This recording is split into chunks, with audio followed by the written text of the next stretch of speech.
നമസ്കാരം, news one middle ഈസ്റ്റിലേക്ക് സ്വാഗതം. ആറന്മുള വിമാനത്താവളത്തിന്റെ കാര്യത്തിൽ ജനുവരി 21 വരെ തൽസ്ഥിതി തുടരാൻ ഗ്രീൻ ട്രിബ്യൂണലിന്റെ ഉത്തരവ്. ഒപ്പം സാധ്യതാ പഠന റിപ്പോർട്ടിൽ KGS ഗ്രൂപ്പ് കൃത്രിമം കാട്ടിയെന്ന് ഹൈക്കോടതിയിൽ കിറ്റ്കോയുടെ സത്യവാങ്മൂലവും. ഈ വിഷയമാണ് ന്യൂസ് വൺ മിഡിൽ ഈസ്റ്റ് ഇന്ന് ചർച്ചയ്ക്കെടുക്കുന്നത്. ആദ്യം പ്രധാന വാർത്തകളിലേക്ക്.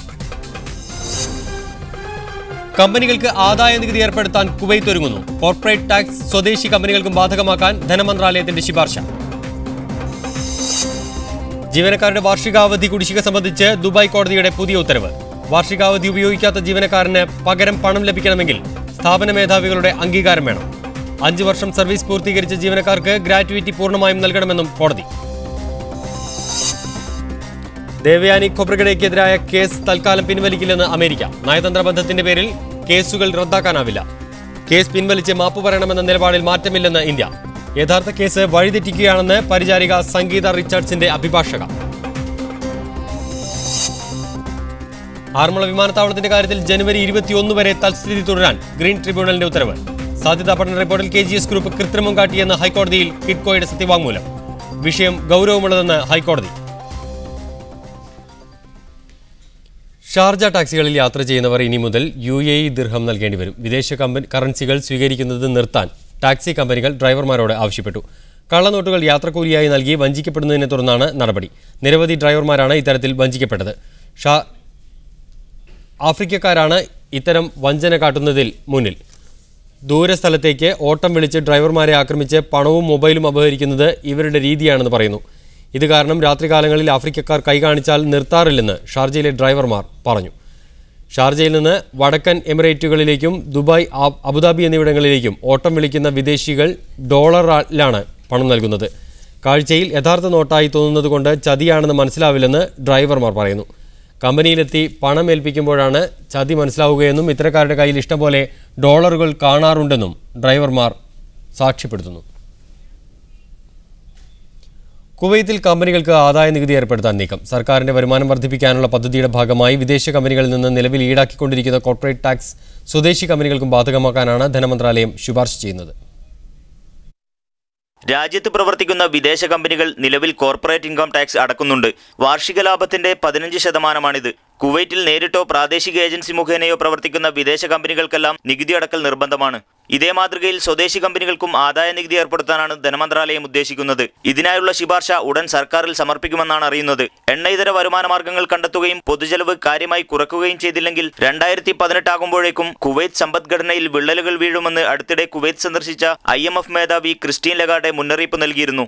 ഇതിന്റെ കൂടി അടിസ്ഥാനത്തിലാണ് സ്വദേശി കമ്പനികൾക്കും ആദായ നികുതി ഏർപ്പെടുത്തുന്നതിന് സർക്കാർ ഒരുങ്ങുന്നത്. സർക്കാർ മേഖലയിലെ ശമ്പളത്തിനും അടിസ്ഥാന സേവനങ്ങൾക്കായി നൽകുന്ന സബ്സിഡി ഇനത്തിലുമാണ് പൊതുചെലവിന്റെ ഭൂരിഭാഗവും ഉപയോഗിക്കപ്പെടുന്നത്. പൊതുചെലവ് കുറക്കുന്നതിനു വേണ്ടി സബ്സിഡി വെട്ടി കുറക്കാൻ അടുത്തിടെ ധനമന്ത്രി നീക്കം നടത്തിയിരുന്നു. അതേസമയം രാജ്യത്തെ ജനസംഖ്യയുടെ 2/3 വരുന്ന വിദേശികൾ കഴിഞ്ഞ വർഷം മാത്രം നാട്ടിലേക്ക് അയച്ചത് 440 കോടി ദിനാറാണെന്ന് കുവൈത്ത് സെൻട്രൽ ബാങ്ക് വ്യക്തമാക്കിയ സാഹചര്യത്തിൽ വിദേശികൾ പുറത്തേക്കയക്കുന്ന പണത്തിന് നികുതി ഏർപ്പെടുത്തുന്ന കാര്യവും മന്ത്രാലയത്തിന്റെ ശുപാർശയിലുണ്ടാകുമെന്നാണ് റിപ്പോർട്ട്. രാജ്യത്തിന് പുറത്തേക്കയക്കുന്ന പണത്തിന് നികുതി ചുമത്തിയാൽ പ്രാദേശിക വിപണിയിൽ കൂടുതൽ നിക്ഷേപം ഇറക്കാൻ വിദേശികൾ നിർബന്ധിതരാകുമെന്ന് ചില സാമ്പത്തിക വിദഗ്ധർ നേരത്തെ അഭിപ്രായപ്പെട്ടിരുന്നു. Media one, Kuwait city. Qatar ദേശീയ ദിനത്തിൽ ആഭ്യന്തര മന്ത്രാലയം ഇന്ത്യക്കാർക്കായി സംഘടിപ്പിച്ച പരിപാടികളിൽ നിരവധി പ്രവാസികൾ പങ്കെടുത്തു. ഖത്തറിലെ പ്രവാസികളെയും സർക്കാർ പരിഗണിക്കുന്നതിന്റെ ഭാഗമായാണ് മന്ത്രാലയം വിവിധ മേഖലകളിൽ പരിപാടികൾ സംഘടിപ്പിച്ചത്. ഖത്തറിലെ ജനസംഖ്യയുടെ ഭൂരിഭാഗം വരുന്ന ഇന്ത്യ, പാകിസ്ഥാൻ, ശ്രീലങ്ക, ബംഗ്ലാദേശ് തുടങ്ങിയ രാജ്യങ്ങളിലെ പ്രവാസികൾക്കായി നിരവധി പരിപാടികളാണ് ഖത്തർ ആഭ്യന്തര മന്ത്രാലയം ഒരുക്കിയിരുന്നത്. ഇന്ത്യ, ബംഗ്ലാദേശ് എന്നീ കമ്മ്യൂണിറ്റികൾക്കായി ഇൻഡസ്ട്രിയൽ ഏരിയയിലുള്ള വെസ്റ്റേൺ പാർക്കിലും പാകിസ്ഥാൻ, ബംഗ്ലാദേശ് തുടങ്ങിയ കമ്മ്യൂണിറ്റികൾക്കായി അൽവക്ര സ്പോർട്സ് ക്ലബ്ബിലുമായിരുന്നു പരിപാടികൾ സംഘടിപ്പിച്ചത്. ഇന്ത്യൻ കൾച്ചറൽ സെന്ററുമായി സഹകരിച്ചായിരുന്നു ഇന്ത്യൻ കമ്മ്യൂണിറ്റി പരിപാടികൾ അരങ്ങേറിയത്. തമിഴ്നാട്, കർണാടക, ആന്ധ്രാപ്രദേശ്, മഹാരാഷ്ട്ര, ബംഗാൾ, ഒറീസ തുടങ്ങിയ സംസ്ഥാനങ്ങളിൽ നിന്നുള്ളവരായിരുന്നു ഇന്ത്യയ്ക്ക് വേണ്ടി പരിപാടികൾ അവതരിപ്പിച്ചത്. ഇന്ത്യൻ സ്കൂളിൽ നിന്നുള്ള വിദ്യാർത്ഥിനികളായിരുന്നു കലാപ്രകടനം നടത്തിയത്. ഇന്ത്യയുടെ വിവിധ സംസ്ഥാനങ്ങളിൽ നിലനിൽക്കുന്ന പാരമ്പര്യ നൃത്തങ്ങൾ പല സ്കൂളുകളിൽ നിന്നുമുള്ള വിദ്യാർത്ഥികളിലൂടെ അവതരിപ്പിക്കപ്പെട്ടു. ഇന്ത്യയിലെ പ്രമുഖരായ പല ഗായകരെയും ഹാസ്യതാരങ്ങളെയും പരിപാടികൾക്കായി നാട്ടിൽ നിന്ന് എത്തിക്കുകയും ചെയ്തു. Rameez Chathiyara, media one, Doha. Bahrain ദേശീയ ദിനാഘോഷങ്ങളുടെ ഭാഗമായി തൊഴിലാളികൾക്ക് വേണ്ടി നടത്തിയ സൗജന്യ വൈദ്യ പരിശോധനാ ക്യാമ്പ് ശ്രദ്ധേയമായി. ഷിഫ അൽ ജസീറ മെഡിക്കൽ സെന്ററിന്റെ കീഴിൽ സംഘടിപ്പിച്ച ക്യാമ്പിൽ 4000-ഓളം തൊഴിലാളികൾക്കാണ് ചികിത്സ നൽകിയത്. ബഹ്റൈൻ ദേശീയ ദിനത്തിൽ ഷിഫ അൽ ജസീറ മെഡിക്കൽ സെന്റർ സംഘടിപ്പിച്ച സൗജന്യ വൈദ്യപരിശോധനാ ക്യാമ്പിൽ ആയിരക്കണക്കിന് തൊഴിലാളികളാണ് പങ്കെടുത്തത്. മെഡിക്കൽ സെന്റർ പരിസരത്ത് വിശാലമായ സൗകര്യങ്ങളാണ് ക്യാമ്പിനു വേണ്ടി ഒരുക്കിയിരുന്നത്. അതിരാവിലെ മുതൽ പരിശോധനകൾക്കായി എത്തിച്ചേർന്ന തൊഴിലാളികളുടെ നിര വൈകുന്നേരം വരെയും തുടർന്നു. ബഹ്റൈനിലെ കുറഞ്ഞ വേതനക്കാരായ സാധാരണ തൊഴിലാളികൾക്ക് ആശ്വാസമായി തീർന്ന ക്യാമ്പിൽ വ്യത്യസ്ത കൗണ്ടറുകൾ സംവിധാനിച്ചും പരിശോധനകൾക്ക് കുറ്റമറ്റ സംവിധാനമൊരുക്കിയും സംഘാടകർ മികവ് പുലർത്തി. ക്യാമ്പിൽ സമൂഹത്തിന്റെ നാനാതുറകളിലുള്ള പ്രമുഖ വ്യക്തിത്വങ്ങൾ സന്ദർശനം നടത്തുകയും സംഘാടകരെ അഭിനന്ദിക്കുകയും ചെയ്തു. അതിഥികളെ മെഡിക്കൽ സെന്റർ ഡയറക്ടർമാരായ AK ഹബീബ് റഹ്മാനും PK ഷബീർ അലിയും ചേർന്ന് സ്വീകരിച്ചു. Doctor Vikram, doctor Subramanian, doctor Shamnad, doctor Kunjimoosa തുടങ്ങി നിരവധി ഡോക്ടർമാരും പാരാമെഡിക്കൽ സ്റ്റാഫും ക്യാമ്പിൽ പ്രവർത്തനങ്ങൾക്ക് നേതൃത്വം നൽകി. ക്യാമ്പിലെ വിവിധ പ്രവർത്തനങ്ങൾക്ക് സഹായ സഹകരണങ്ങളുമായി നിരവധി സന്നദ്ധ പ്രവർത്തകരും സംഘടനകളും രംഗത്തുണ്ടായിരുന്നു. ബ്ലഡ് ഷുഗർ, കൊളസ്ട്രോൾ, രക്തസമ്മർദ്ദം തുടങ്ങിയ രോഗങ്ങൾക്ക് തൊഴിലാളികൾക്കായി സൗജന്യ പരിശോധനകൾ നൽകിയ ക്യാമ്പിൽ ഇന്ത്യ, ബംഗ്ലാദേശ്, പാകിസ്ഥാൻ, ഫിലിപ്പൈൻസ്, ശ്രീലങ്ക തുടങ്ങിയ രാജ്യങ്ങളിൽ നിന്നുള്ള തൊഴിലാളികളാണ് കൂടുതലായും എത്തിച്ചേർന്നത്. Siraj Pallikkara, media 1, Bahrain. ജീവനക്കാരുടെ വാർഷികാവധി കുടിശ്ശിക സംബന്ധിച്ച് ദുബായ് കോടതി പുതിയ ഉത്തരവ് പുറപ്പെടുവിച്ചു. വാർഷികാവധി ഉപയോഗിക്കാത്ത ജീവനക്കാരന് പകരം പണമായി ലഭിക്കണമെങ്കിൽ സ്ഥാപനം കൂടി അക്കാര്യം അംഗീകരിക്കണം. നോട്ടീസ് കാലാവധിക്ക് ശേഷം ജീവനക്കാരൻ സ്ഥാപനം വിടുകയോ കമ്പനി അദ്ദേഹത്തെ പുറത്താക്കുകയോ ആണെങ്കിൽ അവധി ആനുകൂല്യം പണമായി നൽകാവുന്നതാണെന്നും ഉത്തരവിൽ പറയുന്നു.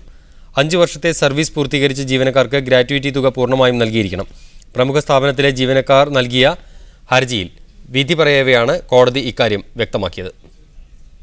2010 ലോകകപ്പ് ഫുട്ബോൾ വേദിയായ ദക്ഷിണാഫ്രിക്കയിൽ നിന്ന് ഉലകം ചുറ്റി ബ്രസീലിലെ പുതിയ ലോകകപ്പ് വേദിയിലേക്ക് പുറപ്പെട്ട യാത്രാസംഘം ഒമാനിലെത്തി. 12 ദിവസം ഒമാനിൽ പര്യടനം നടത്തുന്ന ഇവരുടെ അടുത്ത യാത്ര UAE-യിലേക്കാണ്. 60 ദിവസം മുമ്പ് യാത്ര പുറപ്പെട്ട 30 അംഗ സംഘത്തിലെ 3 പേരാണ് 4 രാജ്യങ്ങൾ താണ്ടി മസ്കത്തിലെത്തിയത്. സംഘത്തിലെ മറ്റുള്ളവർ മറ്റു ചില രാജ്യങ്ങൾ കടന്ന് ബ്രസീലിലെ റിയോ നഗരത്തിലേക്ക് വന്നുകൊണ്ടിരിക്കുകയാണ്. The goal Africa to Brazil എന്ന് പേരിട്ടിരിക്കുന്ന ഈ യാത്രയ്ക്ക് കെനിയയിലെ നിർധന വിദ്യാർത്ഥികളുടെ പഠനത്തിന് ഫണ്ട് കണ്ടെത്താനും ഉദ്ദേശമുണ്ട്. യാത്ര കൂടുതലും റോഡ് മാർഗമാണ്.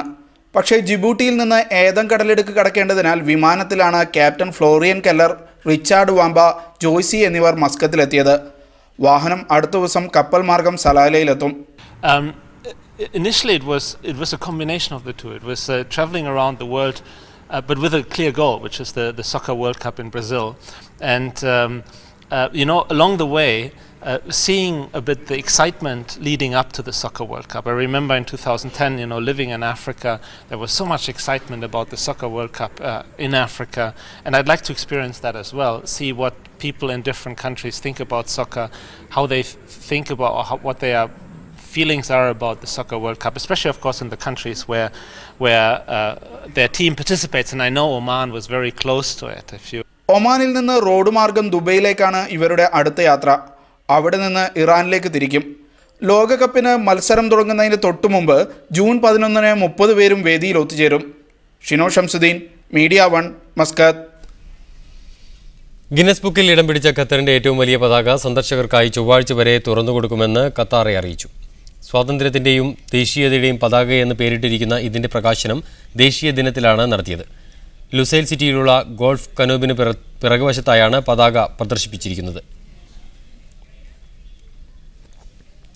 ലോക്സഭാ തെരഞ്ഞെടുപ്പ് കഴിയുന്നതോടെ UDF ശിഥിലമാകുമെന്ന് P. ശ്രീരാമകൃഷ്ണൻ MLA. ദോഹയിൽ സംസ്കൃതി സംഘടിപ്പിച്ച വാർത്താ സമ്മേളനത്തിൽ സംസാരിക്കുകയായിരുന്നു അദ്ദേഹം. ഘടകകക്ഷികൾ തമ്മിൽ പരസ്പരം വിശ്വാസമില്ലാത്ത അവസ്ഥയിലാണ് UDF ഗവൺമെന്റ് മുന്നോട്ട് പോകുന്നതെന്നും വരുന്ന ലോക്സഭാ തെരഞ്ഞെടുപ്പോടെ UDFന്റെ സമ്പൂർണ്ണ തകർച്ച കേരളത്തിന് കാണാനാകുമെന്നും CPM നേതാവും MLAയുമായ P. രാമകൃഷ്ണൻ വ്യക്തമാക്കി. നരേന്ദ്രമോദിയെ ഉയർത്തിക്കാട്ടുന്ന പരിപാടിയിൽ ചീഫ് വിപ്പ് പങ്കെടുത്തത് മുന്നണിയുടെ രാഷ്ട്രീയ സ്ഥൈര്യത്തിന്റെ അഭാവമാണ് കാണിക്കുന്നതെന്ന് അദ്ദേഹം പറഞ്ഞു. ഒരു രാഷ്ട്രീയ സ്ഥൈര്യവും ഈ മുന്നണിക്കില്ല എന്നതിൻ്റെ ഏറ്റവും പ്രധാനപ്പെട്ട ഒരു ലക്ഷണമാണ് നരേന്ദ്രമോദിയുടെ ബനിയനിടാൻ ഈ ഗവൺമെന്റിന്റെ ചീഫ് വിപ്പ് പരസ്യമായി തയ്യാറായി എന്നുള്ളത്. സർദാർ വല്ലഭായ് പട്ടേലിന്റെ പ്രതിമ നിർമ്മിക്കുന്നത് അദ്ദേഹത്തോടുള്ള ആദരവ് കൊണ്ടല്ല, RSSന്റെ രാഷ്ട്രീയ ലാഭത്തിനു വേണ്ടിയാണെന്നും ശ്രീരാമകൃഷ്ണൻ MLA വ്യക്തമാക്കി. സമരം എന്നാൽ ബാലിശമായ ഒന്നല്ലെന്നും പ്രക്ഷോഭങ്ങളെക്കുറിച്ചുള്ള തെറ്റായ ധാരണകളാണ് CPMന്റെ സമരം പരാജയപ്പെടുന്നുവെന്ന പ്രചരണത്തിന് കാരണമെന്നും അദ്ദേഹം കൂട്ടിച്ചേർത്തു. Rameez Chathiyara, media 1, Doha. ഇന്ത്യയിലെ മികച്ച റിയൽ എസ്റ്റേറ്റ് സ്ഥാപനങ്ങളുടെ വിപുലമായ സ്റ്റാളൊരുക്കി ഇന്ത്യൻ പ്രോപ്പർട്ടി ഷോ ദുബായിൽ ശ്രദ്ധേയമാവുന്നു. റിയൽ എസ്റ്റേറ്റ് രംഗത്തെ വളർച്ച വ്യക്തമാക്കുന്നതാണ് ഈ പ്രോപ്പർട്ടി ഷോ. ഇന്ത്യയിൽ നിന്നുള്ള മികച്ച 150-ലേറെ റിയൽ എസ്റ്റേറ്റ് സ്ഥാപനങ്ങൾ പങ്കെടുക്കുന്ന ഇന്ത്യൻ പ്രോപ്പർട്ടി ഷോ മുൻവർഷത്തേക്കാൾ സജീവമായാണ് ദുബായിൽ ഇക്കുറി ആരംഭിച്ചത്. 40,000-ലേറെ പദ്ധതികളിൽ നിക്ഷേപിക്കാനും വാങ്ങാനുമുള്ള അവസരമാണ് മേളയെ ആകർഷണീയമാക്കുന്നത്. ദുബായിലെ വേൾഡ് ട്രേഡ് സെന്ററിൽ നടക്കുന്ന മേളയിൽ 10 ലക്ഷം മുതൽ 20-ലധികം കോടി രൂപ വരെ വില വരുന്ന വീടുകളുടെയും അപ്പാർട്ട്മെന്റുകളുടെയും പ്ലോട്ടുകളുടെയും മോഡലുകൾ പ്രദർശനത്തിനെത്തിയിട്ടുണ്ട്. പ്രവേശനം സൗജന്യമായ പ്രദർശനത്തിനായെത്തിയവരിൽ മലയാളി കമ്പനികളുമുണ്ട്. ദുബായ് പോലുള്ള ലോകശ്രദ്ധയാകർഷിക്കുന്ന സ്ഥലത്ത് നടക്കുന്ന പ്രോപ്പർട്ടി ഷോയിൽ പ്രതീക്ഷയോടെയാണ് എല്ലാ കമ്പനികളും പങ്കാളികളാവുന്നത്. This is the first time we are participating in a fair like this, and it's very nice to be in Dubai because Dubai has got a representation of all the nationalities over here, and we got a large Indian expat population over here, and predominantly from Kerala. ഇന്ത്യയിൽ വിവിധ സംരംഭങ്ങൾക്കായി പ്രവാസികളിൽ നിന്നും ഭൂമിയുടെ ആവശ്യക്കാർ കൂടി വരുന്നതായാണ് കണക്കുകൾ സൂചിപ്പിക്കുന്നത്. Real estate രംഗത്തുണ്ടായ പുതിയ ഉണർവും വിദേശികളുടെ വസ്തുക്കളോടുള്ള താൽപര്യവും മേളയെ പ്രസക്തമാക്കുന്നു. Dubai government land department director general Sultan Butti bin Mejrin ഉദ്ഘാടനം നിർവഹിച്ചു. 3 ദിവസം നടക്കുന്ന മേള നാളെ അവസാനിക്കും. Media 1 Dubai.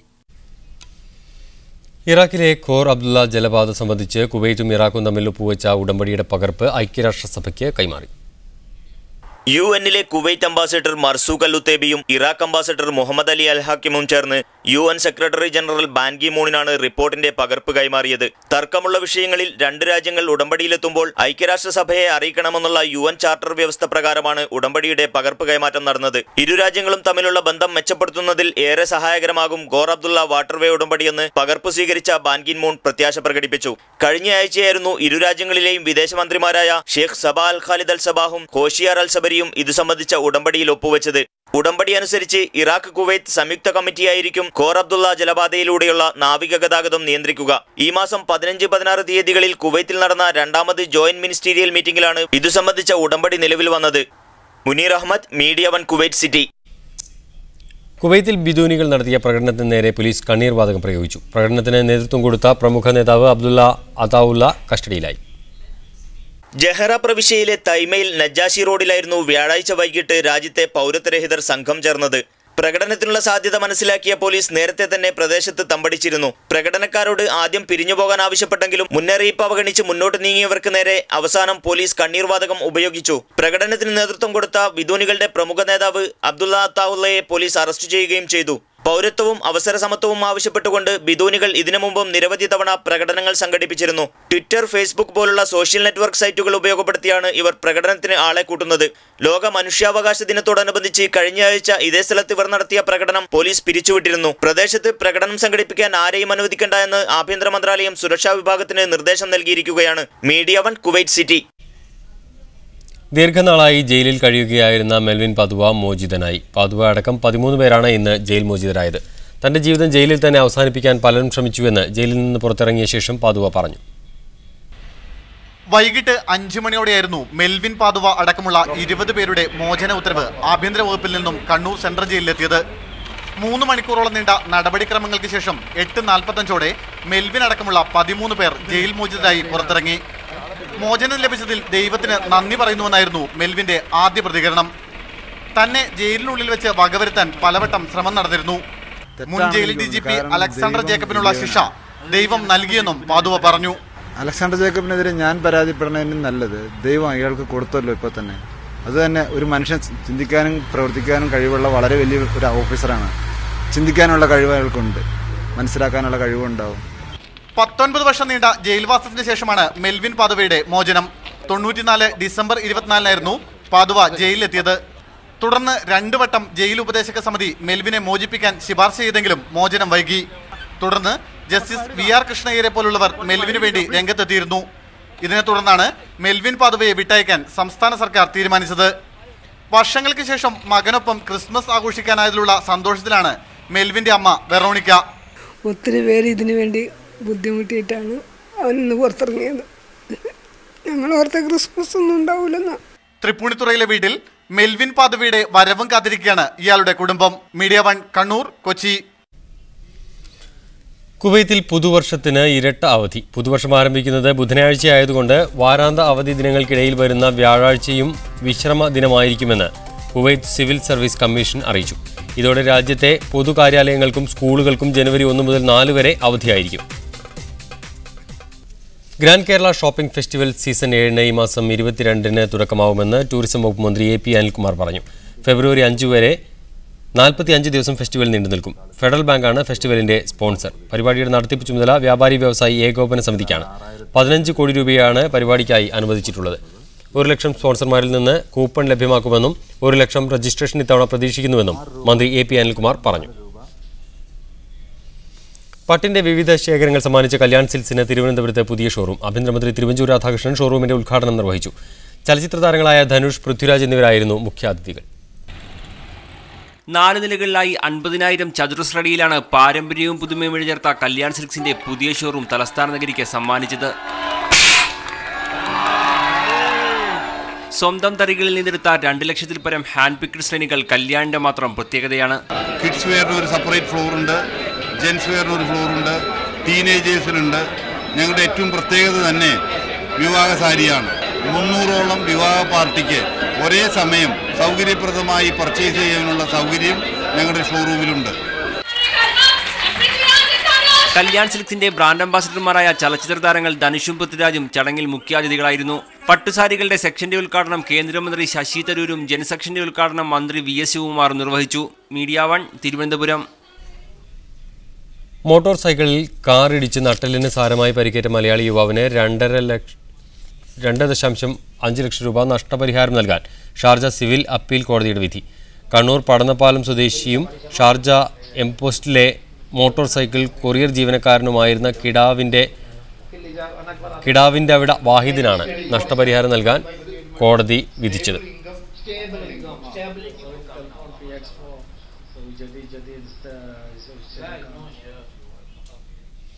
ഇനി സ്വർണ്ണവിലയും വിനിമയ നിരക്കും.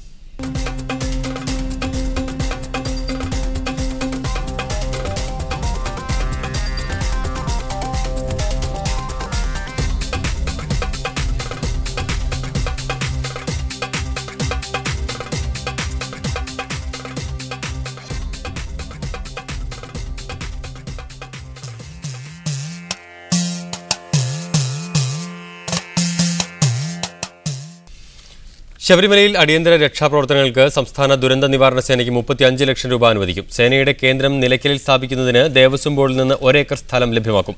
മകരവിളക്കിനോടനുബന്ധിച്ചുള്ള ക്രമീകരണങ്ങൾ റവന്യൂ മന്ത്രി അടൂർ പ്രകാശിന്റെ അധ്യക്ഷതയിൽ ചേർന്ന ഉന്നതതല യോഗം വിലയിരുത്തി. രക്ഷാപ്രവർത്തനങ്ങൾക്കുള്ള ഉപകരണങ്ങൾ വാങ്ങുന്നതിനായാണ് സംസ്ഥാന ദുരന്ത നിവാരണ സേനയ്ക്ക് തുക അനുവദിക്കുന്നത്. സംസ്ഥാന ദുരന്ത നിവാരണ ഫണ്ടിൽ നിന്നും പത്തനംതിട്ട ജില്ലാ കളക്ടർക്ക് അനുവദിച്ച 44,70,000 രൂപയ്ക്ക് പുറമെയാണ് തുക അനുവദിക്കുന്നത്. നിലയ്ക്കലിൽ കൂടാതെ പമ്പയിലും സന്നിധാനത്തും സേനയുടെ ഉപകേന്ദ്രങ്ങൾ തുടങ്ങും. സ്ഥലം വിട്ടുകിട്ടുന്നത് സംബന്ധിച്ച ശുപാർശ ചീഫ് സെക്രട്ടറിയുടെ അധ്യക്ഷതയിൽ ചേരുന്ന ഉന്നതാധികാര സമിതിക്ക് സമർപ്പിക്കും. മകരവിളക്കിനോടനുബന്ധിച്ച് ജനുവരി 1 മുതൽ 15 വരെ പമ്പയിൽ 6 അംഗ മുങ്ങൽ വിദഗ്ധരെ നിയോഗിക്കും. അപകട സാധ്യതയുള്ള കടവുകളിൽ താൽക്കാലിക ബാരിക്കേഡുകൾ ഒരുക്കും. മണ്ഡലകാലത്ത് മരണപ്പെടുന്ന തീർത്ഥാടകരുടെ മൃതദേഹങ്ങൾ നാട്ടിലെത്തിക്കുന്നതിനുള്ള ചിലവ് സംസ്ഥാന സർക്കാർ വഹിക്കും. ഇതു സംബന്ധിച്ച നിർദ്ദേശം അടുത്ത മന്ത്രിസഭാ യോഗത്തിൽ സമർപ്പിക്കും. സന്നിധാനത്ത് ഹോം റേഡിയോ സൗകര്യം ഏർപ്പെടുത്തും. മകരവിളക്ക് ദർശിക്കാൻ ആളുകൾ എത്തുന്ന പഞ്ഞിപ്പാറ, നെല്ലിമല, അയ്യന്മല, ഇലവുങ്കൽ, അട്ടത്തോട് എന്നിവിടങ്ങളിൽ വൈദ്യുതിയും വെള്ളവും എത്തിക്കും. രക്ഷാപ്രവർത്തനങ്ങൾക്ക് 100 അസ്ക വിളക്കുകളും ഒരുക്കും. മീഡിയ 1 സന്നിധാനം.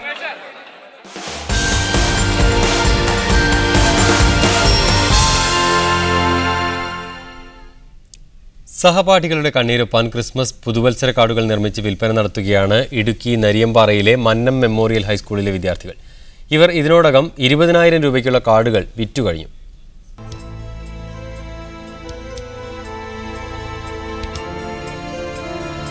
നിരാലംബരായ കൂട്ടുകാർക്ക് എല്ലാ മാസവും ഒരു തുക നൽകാനായി നരിയമ്പാറ മന്നം മെമ്മോറിയൽ സ്കൂളിലെ വിദ്യാർത്ഥികൾ കണ്ടെത്തിയ വഴി ക്രിസ്തുമസ് ആശംസാ കാർഡുകൾ ഉണ്ടാക്കി വിൽക്കുക എന്നതാണ്. അതിനായി 1ാം ക്ലാസ് മുതൽ 10ാം ക്ലാസ് വരെയുള്ള കുട്ടികളിൽ നിന്ന് ചിത്രകാരന്മാരെ കണ്ടെത്തി. സഹായത്തിന് അധ്യാപകരും എത്തി. പിന്നെ വൈകിയില്ല. ക്ലാസ് സമയം കഴിഞ്ഞുള്ള സമയങ്ങളിൽ ആർട്ട് പേപ്പറിൽ വരച്ചു തുടങ്ങി. കളർ പെൻസിലിൽ വർണ്ണങ്ങൾ വിരിഞ്ഞു. മികച്ച ചിത്രകാരന്മാരും ചിത്രകാരികളുമായ 25 കുട്ടികൾ ഒരാഴ്ച കൊണ്ട് വരച്ചത് 900 കാർഡുകൾ. പുതുവത്സര കാർഡുകൾ, ആശംസാ കാർഡുകളാണ്. തുടർന്ന് തയ്യാറാക്കാൻ പോകുന്നത് മുഴുവൻ സമയവും പ്രവർത്തിക്കുന്ന ബർത്ത്ഡേ കാർഡുകളാണ്. ബർത്ത്ഡേ കാർഡുകൾ തുടർന്ന് ഞങ്ങൾ സീനറികൾ, അത്തരമൊക്കെ ഞങ്ങളുടെ മനസ്സിലെ ആശയങ്ങളുണ്ട്. ഇപ്പോൾ നിലവിലെ ഈ സംരംഭം വിജയിച്ചു. 5 കുട്ടികൾക്ക് ഇപ്പോൾ കൊടുക്കാനുള്ള പൈസ സ്വരൂപിക്കാൻ കഴിഞ്ഞിട്ടുണ്ട്. തുടർന്ന് ഈ സംരംഭത്തിലൂടെ പണം സമാഹരിച്ച് കൂടുതൽ കുട്ടികൾക്ക് പെൻഷൻ പദ്ധതി ഏർപ്പെടുത്താനാണ് ഉദ്ദേശിക്കുന്നത്. കാർഡുകളുടെ പ്രദർശനം ഒരുക്കിയ ദിവസം തന്നെ 10,000-ഓളം രൂപയുടെ കാർഡുകൾ വിറ്റുപോയി. ഒരാഴ്ച കൊണ്ട് 900 കാർഡുകളും തീർന്നു. ആവശ്യക്കാർ ഏറിയപ്പോൾ വീണ്ടും കാർഡുകൾ വരച്ചുണ്ടാക്കുന്ന തിരക്കിലാണ് ഈ കുരുന്നുകൾ. നന്മയുടെ സന്ദേശം എത്തിക്കുന്നതോടൊപ്പം നിരാലംബർക്ക് ഒരു കൈ സഹായത്തിനായി.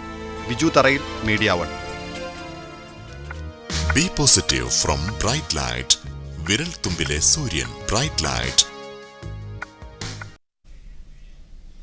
സാമൂഹിക പരിഷ്കർത്താവായിരുന്ന അയ്യങ്കാളിയുടെ 150ാം ജന്മദിനാഘോഷ പരിപാടികൾക്ക് തുടക്കമായി.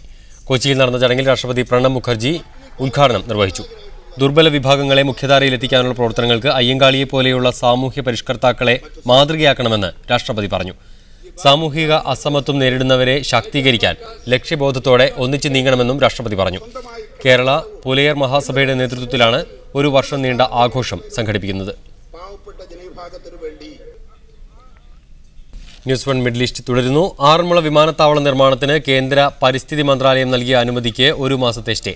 ജനുവരി 21 വരെ തൽസ്ഥിതി തുടരാൻ ദേശീയ ഹരിത ട്രിബ്യൂണലിന്റെ ചെന്നൈ ബെഞ്ച് ഉത്തരവിട്ടു. കേരള സർക്കാരുകൾക്ക് നോട്ടീസ് അയക്കാനും നിർദ്ദേശമുണ്ട്. ആറന്മുള വിമാനത്താവള നിർമ്മാണവുമായി ബന്ധപ്പെട്ട് ആറന്മുള പൈതൃക കർമ്മസമിതിയും പരിസ്ഥിതി പ്രവർത്തകരും നൽകിയ ഒരു കൂട്ടം ഹർജികളിലാണ് ഹരിത ട്രിബ്യൂണലിന്റെ ഉത്തരവ്.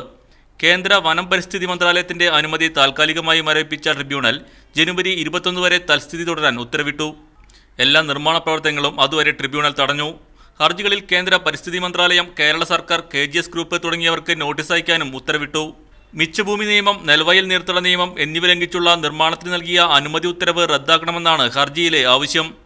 വനം പരിസ്ഥിതി മന്ത്രാലയത്തെ തെറ്റിദ്ധരിപ്പിച്ചാണ് KGS ഗ്രൂപ്പ് അനുമതി വാങ്ങിയതെന്നും ഹർജിക്കാർ ആരോപിക്കുന്നു. മിച്ചഭൂമി നിയമം ലംഘിച്ചാണ് KGS ഗ്രൂപ്പിന്റെ വിമാനത്താവള നിർമ്മാണമെന്ന് കാണിച്ചുള്ള ഹർജിയിൽ ഹൈക്കോടതി നേരത്തെ നിർമ്മാണ പ്രവർത്തനങ്ങൾ സ്റ്റേ ചെയ്തിരുന്നു. മീഡിയ 1 കൊച്ചി. ആറന്മുള വിമാനത്താവളവുമായി ബന്ധപ്പെട്ട റിപ്പോർട്ടിൽ സംരംഭകരായ KGS ഗ്രൂപ്പ് കൃത്രിമം നടത്തിയെന്ന വിമാനത്താവള കൺസൾട്ടൻസിയായ കിറ്റ്കോ ഹൈക്കോടതിയെ അറിയിച്ചു. കിറ്റ്കോ നടത്തിയ പ്രാഥമിക റിപ്പോർട്ടിൽ ആറന്മുള പാർത്ഥസാരഥി ക്ഷേത്രത്തിന്റെ ഘടന മാറ്റുന്നതുമായി ബന്ധപ്പെട്ട പരാമർശം ഇല്ലെന്നും കിറ്റ്കോ അറിയിച്ചു. കൃത്രിമം നടന്നത് ഗുരുതരമായ സംഭവമാണെന്ന് ഹൈക്കോടതി വിലയിരുത്തി. ആറന്മുള വിമാനത്താവള നിർമ്മാണവുമായി ബന്ധപ്പെട്ട് പാർത്ഥസാരഥി ക്ഷേത്രത്തിന്റെ രൂപഘടനയിൽ മാറ്റം വരുത്തേണ്ടി വരുമെന്ന കേസിലാണ് കിറ്റ്കോ ഹൈക്കോടതിയിൽ നിലപാട് അറിയിച്ചത്. കിറ്റ്കോയുടെ സാധ്യത പഠന റിപ്പോർട്ടിൽ ആറന്മുള ക്ഷേത്രത്തിന്റെ ഘടന മാറ്റുന്നതുമായി ബന്ധപ്പെട്ട് പരാമർശമില്ല. ഇക്കാര്യങ്ങൾ KGS ഗ്രൂപ്പ് പിന്നീട് ഉൾപ്പെടുത്തിയതാണ്. യഥാർത്ഥ റിപ്പോർട്ടിൽ KGS ഗ്രൂപ്പ് തിരിമറി നടത്തിയെന്നും കിറ്റ്കോ ആരോപിച്ചു. കിറ്റ്കോ തയ്യാറാക്കിയ യഥാർത്ഥ റിപ്പോർട്ട് ദേവസ്വം ഓംബുഡ്സ്മാന് മുന്നിൽ ഹാജരാക്കിയിട്ടുണ്ട്. KGS ഗ്രൂപ്പ് നടത്തിയ തിരിമറി ഗുരുതരമാണെന്ന് ഹൈക്കോടതി കേസ് പരിഗണിക്കവേ നിരീക്ഷിച്ചു. വിമാനത്താവള നിർമ്മാണം ക്ഷേത്രഘടനയെ ബാധിച്ചേക്കാമെന്നും ഹൈക്കോടതി പറഞ്ഞു. കേസിൽ കിറ്റ്കോയെ ഹൈക്കോടതി കക്ഷി ചേർത്തിട്ടുണ്ട്. നേരത്തെ വിമാനത്താവള നിർമ്മാണം ആറന്മുള ക്ഷേത്രഘടനയെ ബാധിക്കില്ലെന്ന് കാണിച്ച് KGS ഗ്രൂപ്പ് സത്യവാങ്മൂലം നൽകിയിരുന്നു. സത്യവാങ്മൂലത്തിലെ നിലപാടുകൾ ഹൈക്കോടതി ഇന്ന് പരിഗണിച്ചു. ദേവസ്വം ഓംബുഡ്സ്മാന്റെ റിപ്പോർട്ടിൽ സ്വമേധയാ എടുത്ത കേസിൽ പ്രശ്നങ്ങൾ പഠിക്കാൻ ഹൈക്കോടതി അഡ്വക്കേറ്റ് സുഭാഷ് ചന്ദിനെ അഭിഭാഷക കമ്മീഷനായി നിയമിച്ചിരുന്നു. കമ്മീഷൻ അടുത്ത ദിവസങ്ങളിൽ ആറന്മുളയിലെത്തി തെളിവെടുപ്പ് നടത്തും. മീഡിയ 1 കൊച്ചി. ആറന്മുള വിമാനത്താവള പ്രശ്നം വീണ്ടും ചർച്ചയ്ക്കെടുക്കുന്നു. News 1 middle east. ഈ വിഷയത്തിൽ സംസാരിക്കാൻ ഹരീഷ് വാസുദേവൻ, പരിസ്ഥിതി പ്രവർത്തകൻ, കാസർഗോഡ് സ്റ്റുഡിയോയിൽ നിന്ന്, ഒപ്പം പത്തനംതിട്ട സ്റ്റുഡിയോയിൽ നിന്ന് CPIയുടെ പത്തനംതിട്ട ജില്ലാ സെക്രട്ടറി P പ്രസാദ് എന്നിവർ ചേരുന്നു. ഒപ്പം ആന്റോ ആന്റണി MP ടെലിഫോൺ ലൈനിലും ചേരുന്നു. ആദ്യം ശ്രീ ഹരീഷ് വാസുദേവൻ, ഗ്രീൻ ട്രിബ്യൂണലിന്റെ ഉത്തരവ്, ഒപ്പം KGS ഗ്രൂപ്പ് കൃത്രിമം കാട്ടിയെന്ന ഹൈക്കോടതിയിൽ കിറ്റ്കോ നൽകിയ സത്യവാങ്മൂലം നിയമ പോരാട്ടങ്ങൾക്ക് സാധുതയുണ്ടാകുമെന്നും അതിൽ കൂടുതൽ സാധ്യതയുണ്ടാകുമെന്നും ആശാവഹമാകുമെന്നുമാണോ തോന്നുന്നത്? KGSന്റെ കള്ളക്കളികൾ ഓരോന്നും വെളിച്ചത്ത് കൊണ്ടുവരാൻ കഴിയുമെന്നും ഇതിനെതിരെയുള്ള നിയമ പോരാട്ടം തുടരാൻ കഴിയുമെന്നും പ്രതീക്ഷിക്കുന്നുണ്ടോ? അതെ, നേരത്തെ തന്നെ ഈ കാര്യത്തിൽ നിരവധി മാധ്യമങ്ങളിൽ വാർത്ത വന്നിട്ടുള്ളതാണ്. ആളുകൾക്ക് പൊതുവിൽ അറിയുന്ന കാര്യമാണ്. കേന്ദ്ര വനം പരിസ്ഥിതി മന്ത്രാലയത്തിന് മുമ്പിൽ ഇത് സംബന്ധിച്ച് ഒരപേക്ഷ കൊടുക്കുന്ന ദിവസം മുതൽ ആ അപേക്ഷയിൽ പറഞ്ഞിരിക്കുന്ന പ്രാഥമിക വിവരം മുതൽ തെറ്റായ കാര്യങ്ങളും കള്ളങ്ങളും നുണകളും എഴുതി പിടിപ്പിച്ചുകൊണ്ടാണ് ഈ കമ്പനി അന്ന് മുതൽ ഇന്ന് വരെയുള്ള പ്രവർത്തനങ്ങൾ നടത്തിയിട്ടുള്ളത്. ഏതെങ്കിലും ഒരു സർക്കാരിൻ്റെ മുമ്പിൽ എന്തെങ്കിലും പൂർണ്ണമായി സത്യം പറഞ്ഞുകൊണ്ട് ഇതുവരെ ഒരു ക്ലിയറൻസും ഇവർക്ക് കിട്ടിയിട്ടില്ല. പരിസ്ഥിതി ക്ലിയറൻസ് മാത്രമല്ല, ഇത് അപേക്ഷ കൊടുക്കുന്ന അന്ന് മുതൽ ഇതിനകത്ത് കള്ളങ്ങളാണ് പറഞ്ഞിട്ടുള്ളത്. അതുകൊണ്ടാണ് പ്രാഥമികമായി ഇപ്പോൾ സ്റ്റേ കിട്ടിയതൊരു വലിയ കാര്യമാണെന്ന് ഞാൻ കരുതുന്നില്ല. സ്റ്റാറ്റസ് കോ മെയിൻറ്റെയിൻ ചെയ്യാനാണ് പറഞ്ഞത് ഒരു മാസത്തേക്ക്. അങ്ങനെ പറയാണ്ടായ സാഹചര്യം പ്രാഥമികമായി അങ്ങനെ ഒരു കേസ് ഉണ്ടെന്ന് എസ്റ്റാബ്ലിഷ് ചെയ്യാൻ പരാതിക്കാരനായ ശ്രീരംഗനാഥനും അതുപോലെ കുമ്മനം രാജശേഖരൻ്റെ അവർക്കും കഴിഞ്ഞിട്ടുണ്ടെന്നുള്ളതാണ്. ഇത്തരത്തിൽ തെറ്റുകൾ നിരന്തരം തെറ്റുകൾ പറഞ്ഞതിൻ്റെ ഓരോന്നോരോന്നായി വാർത്തകൾ ഇപ്പോഴും പുറത്തു വന്നുകൊണ്ടിരിക്കുകയാണ്. കിറ്റ്കോയുടെ റിപ്പോർട്ട് തിരുത്തിയതിനെ സംബന്ധിച്ച് ഇന്ന് കേരള ഹൈക്കോടതി വളരെ ഗൗരവമായിട്ടാണ് ഇതിനെ കാണേണ്ടതെന്ന് ബഹുമാനപ്പെട്ട കേരള ഹൈക്കോടതി തന്നെ പറഞ്ഞു. അപ്പോൾ കിറ്റ്കോയുടെ റിപ്പോർട്ട് പോലും തിരുത്താൻ ഈ കമ്പനിക്ക് തയ്യാറായെങ്കിൽ ഇത്തരത്തിലാണ് ഈ കമ്പനി എല്ലാ കാലത്തും എല്ലാ റിപ്പോർട്ടുകളും കൊടുത്തിരിക്കുന്നതെന്ന് ഇതിൻ്റെ ഫയലുകൾ വായിച്ചാൽ മനസ്സിലാവും. യെസ്, ഹരീഷ് തിരിച്ചെത്താം. ശ്രീ ആന്റണി, കിറ്റ്കോയുടെ റിപ്പോർട്ട് തിരുത്തി, ഒപ്പം വനം പരിസ്ഥിതി മന്ത്രാലയത്തെ തെറ്റിദ്ധരിപ്പിച്ചു.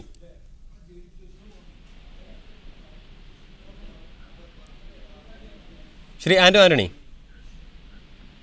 ഹലോ. ഇതേ സംബന്ധിച്ച് ഹരിത ട്രിബ്യൂണലിൽ വന്ന കേസ് ചെലവ് സഹിതം തള്ളിക്കളഞ്ഞ കേസാ. ഏതൊരു കേസിനും അപ്പീൽ കൊടുക്കാനുള്ള ഒരു പ്രൊവിഷനുണ്ട്. അത് ഇത്രയും ദിവസം അവർ കൊടുക്കാതെ കോടതി അടയ്ക്കുന്നതിന്റെ തലേ ദിവസം കൊണ്ടുപോയി ഇത് കൊടുത്ത് ഒരു താൽക്കാലികമായി അങ്ങനെ കൊടുക്കുന്ന ഏതൊരു കേസിനും കിട്ടുന്ന താൽക്കാലികമായ ഒരു സ്റ്റേ മാത്രമാണ് കിട്ടിയിരിക്കുന്നത്. വേറെ ഒന്നും അവിടെ സംഭവിച്ചിട്ടില്ല. കോടതി അങ്ങനെ ഒരു ഫൈൻഡിങ്സ് ഒന്നും നടന്നിട്ടില്ല. ഇതൊക്കെ നടക്കുന്ന ഓരോ ദുഷ്പ്രകരണങ്ങൾ മാത്രമാണ്.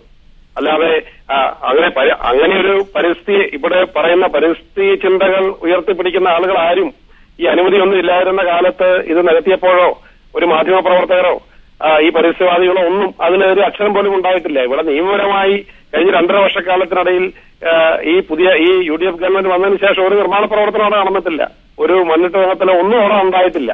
അപ്പം ഒരു ജനോപകാരപ്രദമായ ഒരു പൊതുപദ്ധതി വരുമ്പോൾ അതിനെ എങ്ങനെ എതിർക്കുക എന്നുള്ളത് മാത്രം ലക്ഷ്യമാക്കി പ്രവർത്തിക്കുന്ന കുറെ ആളുകൾ എല്ലാ പദ്ധതികൾക്കും എല്ലാ വികസന പ്രവർത്തനത്തിന്റെയും പുറകെ ഉണ്ടാവും. ശ്രീ ആന്റണി, അപ്പോൾ എല്ലാം നിയമാനുസൃതമാണ് എന്നാണ് താങ്കൾ പറയുന്നത്? അല്ല, അതിനേക്കാൾ അപ്പുറത്തേക്കൊന്നും ഞാൻ അതിനെക്കുറിച്ച് കാണുന്നില്ല. എല്ലാം നിയമാനുസൃതമാണ് എന്നാണ് താങ്കളുടെ വാദം? നിയമാനുസൃതമല്ല. നിയമാനുസൃതമല്ലെങ്കിൽ കോടതി പോകാമല്ലോ. ഇവിടെ നീതിന്യായ പീഠങ്ങളുണ്ടല്ലോ. നിയമാനുസൃതമല്ലാത്ത അവരെ ക്യാൻസൽ ചെയ്യട്ടെ, നടപടികൾ എടുക്കട്ടെ. ഇങ്ങനെ ഒരു അനന്തമായി ഇങ്ങനെ ഒരു എതിർപ്പുകളുമായി ഓരോ പദ്ധതിയെ തടസ്സപ്പെടുത്തുന്നതിന് പകരം നിയമപരമായി എടുക്കട്ടെ. നിയമപരമായിട്ട് എന്തെങ്കിലും ഉണ്ടെങ്കിൽ ഞാനും അതിന് കൂട്ടുനിൽക്കുന്നില്ല. നിയമപരമായിട്ടുള്ളതിന് മാത്രമേ ഒരു ജനപ്രതിനിധി എന്ന നിലയിൽ കൂട്ടുനിൽക്കാൻ ഞങ്ങൾ എല്ലാവരും തയ്യാറാവുന്നുള്ളൂ. ശ്രീ ആന്റണി, അപ്പോൾ ജനോപകാരപ്രദമായ പദ്ധതി തന്നെയാണ് ഇത്, നിയമപരമായാണ് എല്ലാം. ആ നിലപാടിലൊക്കെ തന്നെ താങ്കൾ ഇപ്പോഴും ഉറച്ചു നിൽക്കുന്നു? എന്റെ കാഴ്ചപ്പാടിൽ അതാണ് നിയമവിരുദ്ധമായ ഒരു കാര്യം എന്റെ ശ്രദ്ധയിൽപ്പെട്ടിട്ടില്ല. പെട്ടിട്ടുണ്ടെങ്കിൽ തീർച്ചയായും അത് നിർത്തണമെന്ന് ഞാനും ആവശ്യപ്പെടും. പക്ഷേ ഒരു നാട്ടിൽ വരുന്ന വികസന പദ്ധതികളെല്ലാം കണ്ണുമടച്ച് എതിർക്കാൻ തയ്യാറാകുന്ന ഒരു സംഘം ആളുകൾ എല്ലായിടത്തും ഉണ്ട്. ആ ആളുകളുടെ ഒരു നിലപാടിനോട് യോജിച്ചു പോകാൻ ജനപ്രതിനിധികൾക്ക് കഴിയില്ല. നാട്ടിൽ വികസനം ഉണ്ടാകട്ടെ, നാട്ടിൽ പുരോഗതി ഉണ്ടാകട്ടെ, നാട്ടിൽ നന്മ ഉണ്ടാകട്ടെ, നാട്ടിൽ ആളുകൾക്ക് പ്രയോജനം ഉണ്ടാകട്ടെ എന്നൊരു കാഴ്ചപ്പാട് ജനപ്രതിനിധികൾക്ക് എടുക്കാൻ കഴിയൂ. ആ കാഴ്ചപ്പാടാണ് ഞാൻ എടുത്തിരിക്കുന്നത്. ദയവായി ടെലിഫോൺ ലൈനിൽ തുടരുക. ശ്രീ പി പ്രസാദ്, ആന്റണിയുടെ വാദങ്ങൾ താങ്കൾ കേട്ട് കാണും. എല്ലാം നിയമാനുസൃതമാണ്, ഇത് ജനോപകാരപ്രദമായ പദ്ധതിയാണ്. ആ വാദങ്ങളിലൊക്കെ തന്നെ അദ്ദേഹം ഇപ്പോഴും ഉറച്ചു നിൽക്കുന്നു. ഇതിനെതിരെ അനാവശ്യമായ പ്രചാരണങ്ങൾ, കള്ളപ്രചാരണങ്ങൾ അഴിച്ചുവിടുന്നു.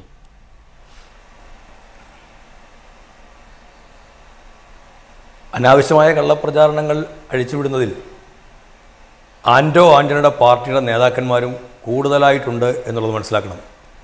ശ്രീ VM സുധീരൻ ആ കള്ളപ്രചാരണം അഴിച്ചുവിടുന്ന ആളാണ്. അങ്ങനെയാണെങ്കിൽ കെ മുരളീധരൻ, മുൻ KPCC പ്രസിഡന്റ്, ആ കള്ളപ്രചാരണം അഴിച്ചുവിടുന്നുണ്ട്.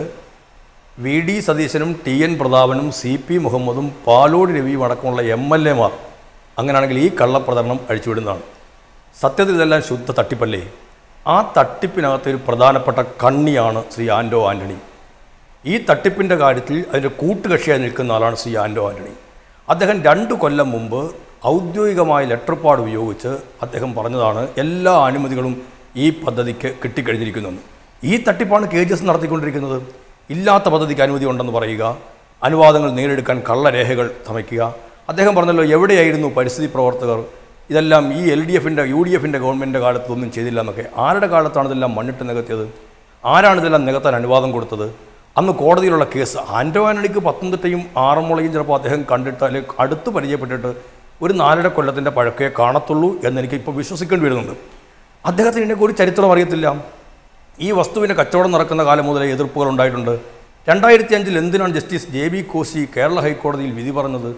പോലീസ് പ്രൊട്ടക്ഷന് വേണ്ടി പോയ എബ്രഹാം കലമണ്ണിലിൻ്റെ കേസെടുത്തപ്പോഴാണ് ജസ്റ്റിസ് JB കോശിയുടെ സുപ്രധാന വിധിയുണ്ടായി. ഇവിടെ നിലനികത്തുന്ന അടക്കമുള്ള കാര്യങ്ങൾക്ക് നിയമപരമായ ബന്ധപ്പെട്ട സ്ഥാപനങ്ങളുടെ അനുവാദം വാങ്ങിക്കൊണ്ട് മാത്രമേ പാടുള്ളൂ എന്ന്. അപ്പോൾ ഇത് അന്നേ പ്രശ്നമാണ് എന്ന അർത്ഥം.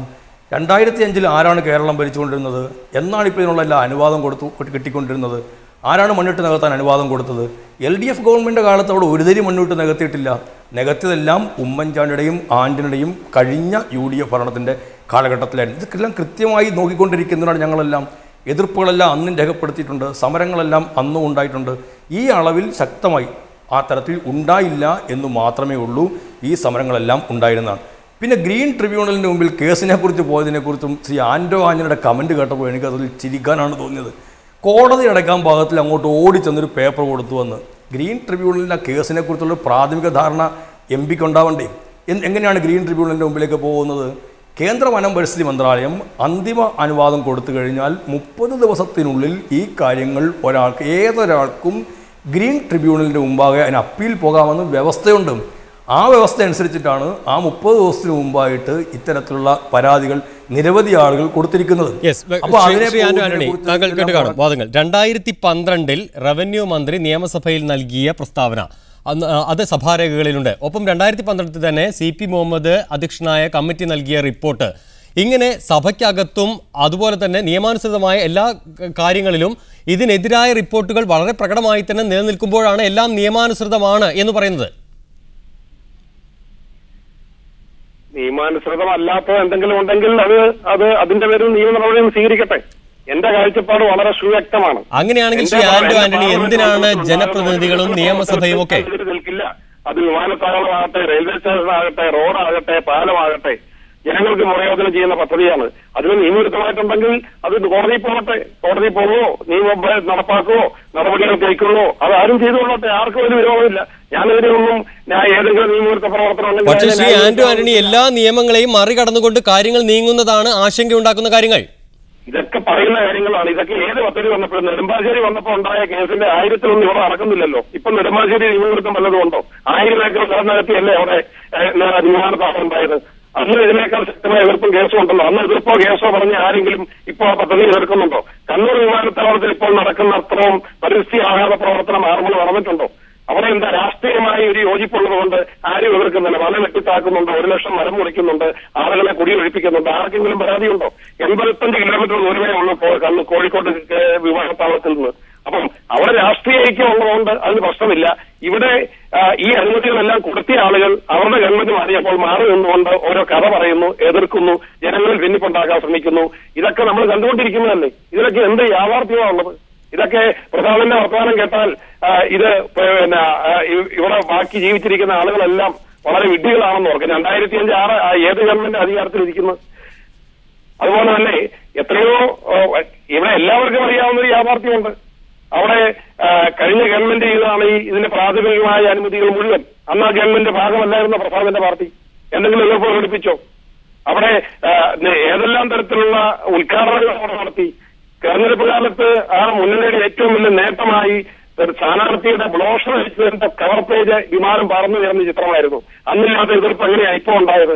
അപ്പൊ ഇതൊക്കെ വെറും ഭരണം മാറി വരുമ്പോൾ മറ്റൊരു മുന്നണിയെ കൊണ്ടൊരു വികസന പ്രവർത്തനം നടത്തരുത്. ഈ ഗവൺമെന്റ് മാറിക്കഴിഞ്ഞാൽ ഈ വികസന പ്രവർത്തനത്തിന് മുന്നിൽ പ്രസാദും ഈ ഇടതുമുന്നണി ഉണ്ടാവുന്ന കാര്യത്തിൽ എനിക്ക് യാതൊരു സംശയവുമില്ല. ശ്രീ ആന്റണി തിരിച്ചെത്താം. ശ്രീ ഹരീഷ് വസുദേവൻ, ഒരു യാഥാർത്ഥ്യം എല്ലാവർക്കും അറിയാം, നാട്ടുകാർക്കെല്ലാം അറിയാം. KGS ഒരു വലിയ ഗ്രൂപ്പാണ്. അതിന് എന്ത് സ്വാധീനവും ചെലുത്താൻ കഴിയുന്ന ഒരു വലിയ ഗ്രൂപ്പാണ്. അതെ, KGS ഒരു വലിയ ഗ്രൂപ്പ് തന്നെയാണ്. അത് സമ്മതിക്കാതിരിക്കാൻ പറ്റില്ല. കാര്യം നമ്മുടെ നോർത്ത് ഇന്ത്യയിൽ മാത്രം കേട്ടിട്ടുള്ള ഒരു കാര്യമാണ് എല്ലാ നിയമങ്ങളും കാറ്റിൽ പറത്തി എല്ലാ നിയമങ്ങളെയും ലംഘിച്ചുകൊണ്ട് പ്രത്യേകിച്ച് ഒരു അനുമതിയും കൂടാതെ അനുമതിയുണ്ട് എന്ന് പറഞ്ഞ് മുമ്പോട്ട് പോകുന്ന ഒരു പദ്ധതിയെപ്പറ്റി, അങ്ങനെയുള്ള കമ്പനികളെ പറ്റി നമ്മൾ സാധാരണ നോർത്ത് ഇന്ത്യയിൽ കേൾക്കാറുണ്ട്. വലിയ ആളുകളുടെയൊക്കെ പിന്നിലുള്ള റിലയൻസ് കമ്പനിയുടെ പ്രോജക്റ്റുകളെ പറ്റിയുള്ള. പക്ഷേ കേരളം ആദ്യമായിട്ടാണ് ഇത്തരത്തിലൊരു കമ്പനിയെ കാണുന്നത്. ഈ ഫയൽ തുടങ്ങുന്ന അന്ന് മുതൽ ഇപ്പോൾ സംസ്ഥാന സർക്കാരിൻ്റെ NOC കൊടുക്കുന്നതുമായി ബന്ധപ്പെട്ട് ഈ ഫയൽ വന്നപ്പോൾ കേന്ദ്ര സർക്കാരിൻ്റെ സൈറ്റ് ക്ലിയറൻസ് ലഭിച്ചു എന്നാണ് കമ്പനി ആദ്യം പറഞ്ഞിരുന്നത്. 350 ഏക്കർ ഞങ്ങളുടെ കൈവശം ഉണ്ട് എന്നും പറഞ്ഞു. ആ കത്ത് ഞങ്ങളിവിടെ കേസിൽ പ്രൊഡ്യൂസ് ചെയ്തിട്ടുണ്ട്. അതിനുശേഷം സംസ്ഥാന സർക്കാരിൻ്റെ ഗതാഗത വകുപ്പ് സെക്രട്ടറി അന്വേഷിച്ചപ്പോൾ കേന്ദ്ര സർക്കാർ ഗതാഗത വകുപ്പ് സെക്രട്ടറി അറിയിച്ചു ഞങ്ങൾ അങ്ങനെ ഒരു ക്ലിയറൻസ് കൊടുത്തിട്ടില്ല. അപ്പോൾ ഗതാഗത വകുപ്പ് സെക്രട്ടറി ആയിരുന്ന അന്നത്തെ ശ്രീ VP ജോയ് ഫയലിൽ എഴുതി ഈ പ്രോജക്റ്റ് ഈ ഒറ്റ കാരണം കൊണ്ട് ഇത് ഡ്രോപ്പ് ചെയ്യേണ്ടതാണ് എന്നെഴുതി. പക്ഷേ അതിനെ മറികടന്നുകൊണ്ട് വ്യവസായ വകുപ്പ് അന്ന് ഫയൽ നീക്കുകയും വ്യവസായ വകുപ്പ് മന്ത്രി എളമരം കരീമിൻ്റെ പ്രത്യേക നിർദ്ദേശപ്രകാരം 3 ഇളവുകളോടുകൂടി ഇവർക്ക് അനുമതി കൊടുക്കണമെന്ന് ആവശ്യപ്പെട്ടുകൊണ്ട് ഫയൽ ക്യാബിനറ്റിൽ വരികയും ചെയ്തു. എന്നാൽ ക്യാബിനറ്റിൽ മുല്ലക്കര രത്നാകരൻ, അന്നത്തെ ശ്രീ കൃഷിമന്ത്രിയായിരുന്ന ശ്രീ മുല്ലക്കര രത്നാകരൻ എതിർപ്പ് ഉന്നയിച്ചതിനെ തുടർന്ന് അത് അനുമതി കൊടുക്കേണ്ടതില്ല എന്ന് തീരുമാനിക്കുകയും ഈ ഇളവുകൾ കൊടുക്കേണ്ടതില്ല എന്ന് തീരുമാനിക്കുകയും ഇളവില്ലാതെയുള്ള അനുമതി കൊടുത്താൽ മതിയെന്ന് തത്വത്തിൽ അനുമതി നൽകിയാൽ മതിയെന്നും തീരുമാനിച്ചു. അതിൻ്റെ മറവിൽ ഒരു വ്യവസായ മേഖലാ പ്രഖ്യാപനം അവിടെ നടന്നു നിയമവിരുദ്ധമായി. അതിനുശേഷം കേന്ദ്ര സർക്കാരിൽ പോയി അനുമതികളെല്ലാം നേടിയെടുക്കുന്നു. ഇവിടെ ഒരു കാര്യം ശ്രദ്ധിക്കേണ്ട ഒരു കാര്യം, മറ്റ് വിമാനത്താവളങ്ങളുടെ കാര്യമൊക്കെ ഇവിടെ പറഞ്ഞു. മറ്റ് വിമാനത്താവളങ്ങളെല്ലാം സർക്കാർ പൊതുമേഖലയിലാണ്. ഇത് സ്വകാര്യമായ വിമാനത്താവളമാണ്. സ്വകാര്യ വിമാനത്താവള കമ്പനിക്ക് സഹായിക്കുന്നതിന് വേണ്ടി 100 തവണയെങ്കിലും ലെറ്റർ പാഡിൽ കത്തെഴുതിയിട്ടുള്ള ആളാണ് ശ്രീ ആന്റോ ആന്റണി. എന്ന് മാത്രമല്ല, നേരത്തെ ശ്രീ പ്രസാദ് ചൂണ്ടിക്കാണിച്ചതുപോലെ ഇവർക്ക് ക്ലിയറൻസുകളെല്ലാം ലഭ്യമായി, പരിസ്ഥിതി ക്ലിയറൻസ് അന്തിമാനുമതിയായി എന്ന് ഡൽഹിയിലെ മാധ്യമപ്രവർത്തകരെ പോലും തെറ്റിദ്ധരിപ്പിക്കാൻ സ്വന്തം ലെറ്റർ പാഡ് ഉപയോഗിച്ച ആളാണ് ശ്രീ ആന്റോ ആന്റണി.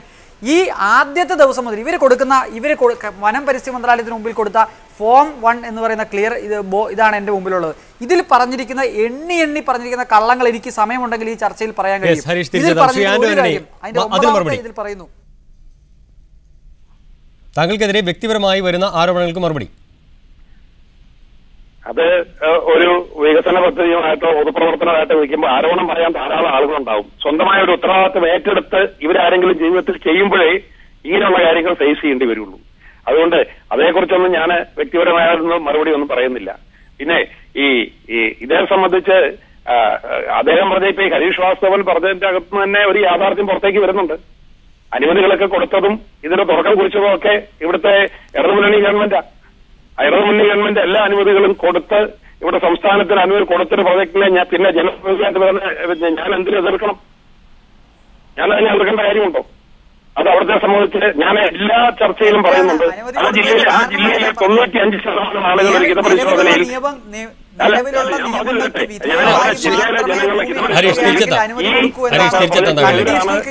തെളിഞ്ഞിട്ടുണ്ടെങ്കിൽ ഞാനിൽ നിന്ന് പിന്മാറാം. പക്ഷെ അതിന് തയ്യാറുണ്ടോ? അതിന് തയ്യാറല്ലോ.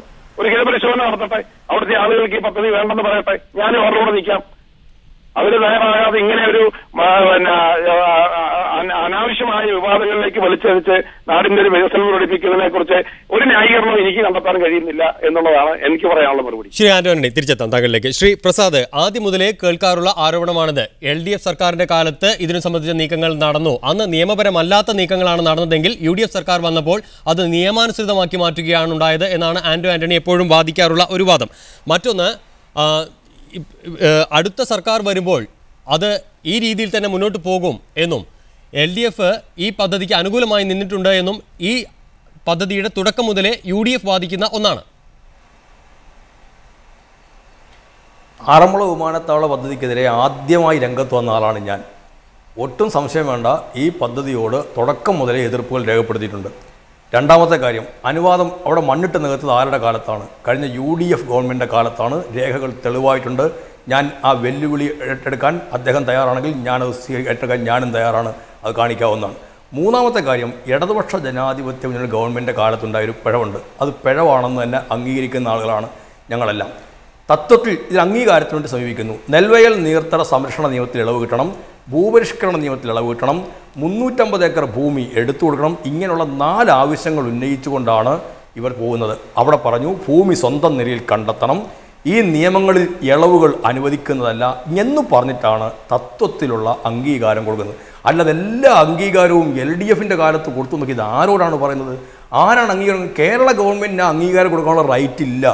കൊടുക്കേണ്ടത് സിവിൽ ഏവിയേഷൻ മന്ത്രാലയവും ഡിഫൻസ് മന്ത്രാലയവും, ഏറ്റവും അന്തിമ അനുമതി കൊടുക്കേണ്ടത് കേന്ദ്ര വനം പരിസ്ഥിതി മന്ത്രാലയവുമാണ്. ഈ അനുവാദങ്ങൾക്കെല്ലാം വേണ്ടി കൊടുത്ത രേഖ തന്നെ കളവായിരുന്നുവെന്ന് ഹൈക്കോടതിയിൽ ഇന്ന് പരാമർശം വന്നല്ലോ. അതിനെക്കുറിച്ച് ശ്രീ ആന്റോ ആന്റണിക്ക് എന്താ പറയാനുള്ളത്? അദ്ദേഹം കേന്ദ്ര ഗവൺമെൻറ്റിൻ്റെ ഔദ്യോഗിക മുദ്രയുള്ള ലെറ്റർ പാഡ് തന്നെ ഉപയോഗിച്ചുകൊണ്ട് വ്യാജ പ്രസ്താവന ഇറക്കി സംരക്ഷിക്കാൻ നിൽക്കുന്ന ഈ വിമാനത്താവള കമ്പനി അവർ തയ്യാറാക്കി കൊടുത്ത പഠന റിപ്പോർട്ടുണ്ടല്ലോ, പ്രോജക്റ്റ് റിപ്പോർട്ട്, ആ റിപ്പോർട്ട് കിറ്റ്കോ തയ്യാറാക്കിയതാണ്. ഈ റിപ്പോർട്ടിൻ്റെ അടിസ്ഥാനത്തിലാണ് director general of civil aviation അനുവാദം കൊടുത്തിരിക്കുന്നത്. ഈ പ്രോജക്റ്റ് റിപ്പോർട്ടിൻ്റെ അടിസ്ഥാനത്തിലാണ് എയർപോർട്ട് അതോറിറ്റി ഓഫ് ഇന്ത്യ അനുവാദം കൊടുത്തിരിക്കുന്നത്. ഈ പ്രോജക്റ്റ് റിപ്പോർട്ടിൻ്റെ അടിസ്ഥാനത്തിലാണ് ഡിഫൻസിൻ്റെ അംഗീകാരം കിട്ടിയിരിക്കുന്നത്. ഈ പ്രോജക്റ്റ് റിപ്പോർട്ടിൻ്റെ കൂടി അടിസ്ഥാനത്തിലാണ് വനം പരിസ്ഥിതി മന്ത്രാലയത്തിൻ്റെ അനുവാദം കിട്ടിയിരിക്കുന്നത്. അങ്ങനെയുള്ള കിറ്റ്കോയുടെ റിപ്പോർട്ടിനകത്ത് കിറ്റ്കോ ഇന്ന് ഹൈക്കോടതിയിൽ സത്യവാങ്മൂലം കൊടുത്തു പറഞ്ഞിരിക്കുന്നു, ഞങ്ങൾ തയ്യാറാക്കിയ റിപ്പോർട്ടിനകത്ത് വേറെ ആരോ തയ്യാറാക്കിയ റിപ്പോർട്ട് ചേർത്ത് വെച്ചിട്ടാണ് ഈ KGS കമ്പനി ഹാജരാക്കിയിരിക്കുന്നത്, അനുവാദം വാങ്ങിച്ചിരിക്കുന്നത്. സത്യത്തിൽ കേസെടുക്കേണ്ടതല്ലേ? KGSൻ്റെ ഉത്തരവാദിത്തപ്പെട്ട ആൾക്കാരോട് നടക്കുന്നുണ്ടല്ലോ. കേരളത്തിലെ മന്ത്രിമാരെല്ലായിടത്തേക്ക് നിയമസഭാ സമ്മേളനം നടക്കുമ്പോൾ ഉദ്യോഗസ്ഥ ഗാലറിയിൽ KGSൻ്റെ പ്രതിനിധിയെ കാണാം. കഴിഞ്ഞ ദിവസം പത്തനംതിട്ട കളക്ടറേറ്റിൽ ഞങ്ങളെ ചർച്ചയ്ക്ക് വിളിക്കുന്ന രാഷ്ട്രീയ പാർട്ടി പ്രതിനിധികളെ നമ്പർ 1 സീറ്റിലിരിക്കുന്നത് ഈ KGSൻ്റെ ചീഫ് എക്സിക്യൂട്ടീവ് ഓഫീസറായിരിക്കുന്ന ആളാണ്. ഞങ്ങൾ തർക്കം ഉന്നയിച്ചപ്പോൾ ആൾ ഇറങ്ങിപ്പോവുകയാണ്. ഇത്തരത്തിലുള്ള ഈ ആൾക്കാരുടെ പേരിൽ കേസെടുക്കാനുള്ള ഉത്തരവാദിത്വം ഗവൺമെൻറ് കാണിക്കണ്ടേ? ഈ തരത്തിൽ ഒരു വ്യാജരേഖയാണ് സമർപ്പിച്ചിരിക്കുന്നതെന്ന് കോടതി തന്നെ ആശങ്ക ഉന്നയിക്കുന്നു. ഗൗരവതരമാണ്. ശ്രീ ആന്റോ ആന്റണി, വ്യാജരേഖയാണ് സമർപ്പിച്ചിരിക്കുന്നതെന്ന് കോടതി തന്നെ പറഞ്ഞ സ്ഥിതിക്ക് ഞാൻ അതിലേക്ക് വരുന്നതിന് മുമ്പ് ഒരു കാര്യം, ഈ കമ്പനി ചെയ്തിട്ടുള്ള നിയമവിരുദ്ധ പ്രവർത്തനങ്ങൾ മുഴുവൻ വെള്ളം ഊഴ്ചി നിയമപരമാക്കി കൊടുത്തത് ഇപ്പൊ പറഞ്ഞ ഈ പ്രസാദിന്റെ ഗവൺമെന്റാ.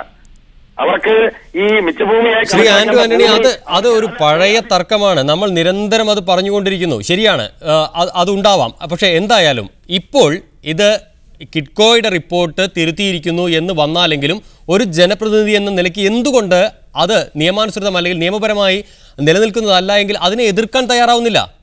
ശേഷം പിന്നെ ഈ പറയുന്നതിൽ എന്തർത്ഥമാണ്?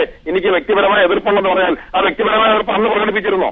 കഴിഞ്ഞ ഗവൺമെന്റിന്റെ ഭരണം പോകുന്നവരെ ഈ പ്രസാദിന്റെ എതിർപ്പ് ഞാൻ കേട്ടില്ലല്ലോ, ഒരാളുടെ എതിർപ്പ് അവിടെ കേട്ടില്ലല്ലോ.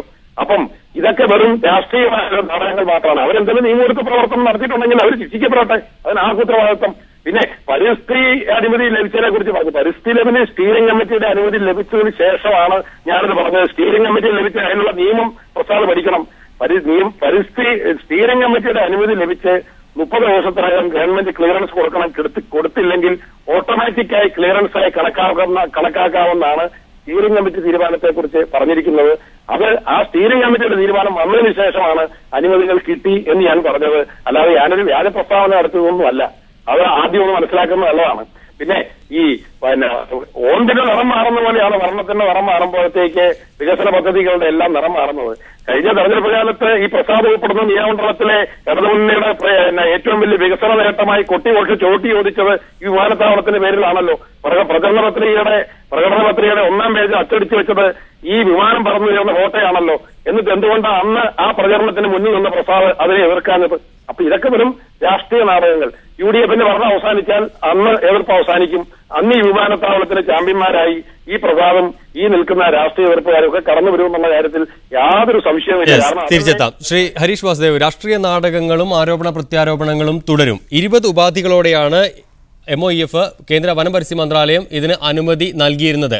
ആ ഉപാധികൾ പോലും പാലിക്കപ്പെടാൻ കഴിയുന്നതല്ല പ്രഥമ ദൃഷ്ട്യ എന്ന് നമുക്കറിയാം. പക്ഷേ ഈ ഗ്രൂപ്പ് ആയതുകൊണ്ട് ഇത്രയും കാലത്തെ അനുഭവം വെച്ചുകൊണ്ട് അതൊക്കെ നേടിയെടുത്തുകൂടായികയുമില്ല. അങ്ങനെ കരുതാൻ ബുദ്ധിമുട്ടുണ്ട് ശ്രീ പ്രസാദ്. കാരണം എന്താണെന്ന് വെച്ച് കഴിഞ്ഞാൽ ഈ കാര്യത്തിൽ കേന്ദ്ര